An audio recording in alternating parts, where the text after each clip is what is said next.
The Graves family home always smelled of old secrets. I was 5 when I first realized our family tree had roots not just in soil, but in the world beyond.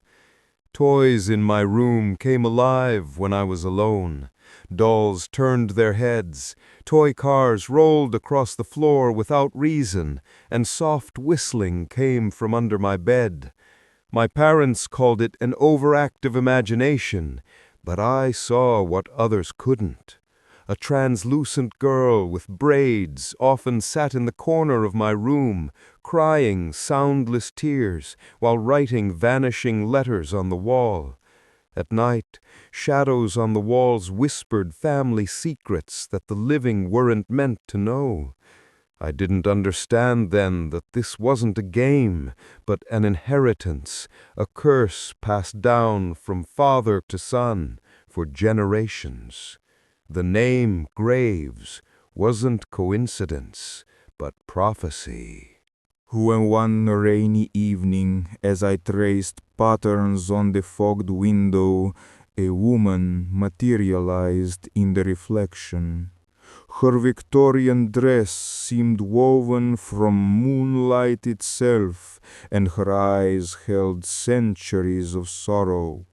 Though we'd never met in life, I recognized her instantly, my great-grandmother Eleanor, who'd taken her secrets to the grave 50 years before my birth. She didn't speak, only pressed a pale hand against the glass from the other side, leaving frost patterns that spelled, "Help me." That night, the boundaries between worlds grew thinner. I began seeing them everywhere, soldiers from forgotten wars in the attic, cholera victims in the basement, drowned sailors in the bathroom steam. Our house wasn't just haunted, it was a prison for every grave soul unable to move on, and I was becoming their new warden. My parents' arguments grew louder behind closed doors. "He needs help, Arthur," Mother would plead, while Father paced with Grandfather's journal, that cursed book detailing our family's pact with something ancient. They tried everything. Priests who fled our house, pale-faced, psychiatrists who diagnosed shared psychotic disorder, even a medium who screamed when the spirits spoke through me in voices of long-dead relatives. The breaking point came during my 7th birthday. As I blew out candles, every flame turned blue, and the ghost of my drowned cousin materialized behind me, whispering the location of his unmarked grave. That night, Father finally showed me the journal's hidden page, a blood-signed contract binding all Graves' male heirs to serve as gatekeepers between worlds. My childhood ended, as I understood. I wasn't just seeing ghosts.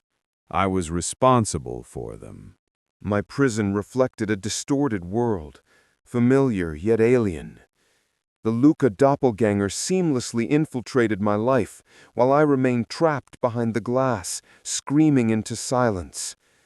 Days blurred as I observed my stolen existence, the imposter charming my parents, befriending my classmates, while malevolent spirits now roamed freely through our home. But Mira Luca's control was imperfect. During thunderstorms, when electricity danced across the glass, our connection would briefly sink. In those charged moments, I learned the horrifying truth. This entity was no random ghost, but my own unborn twin, absorbed in the womb, now claiming the life he was denied. Our final confrontation came during the lunar eclipse.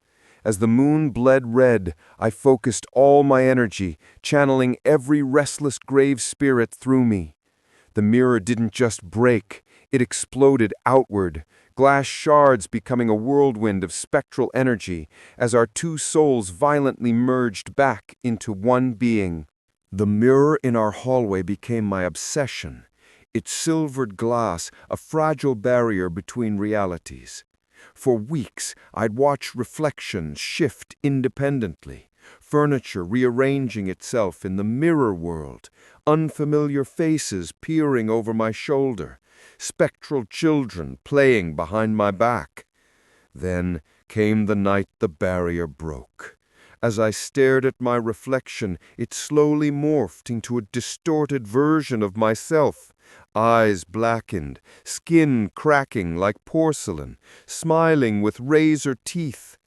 "Join us," it whispered in a chorus of dead gravesmen. The glass surface rippled like water as skeletal hands reached toward me. I screamed just as the mirror shattered, spraying shards across the hallway.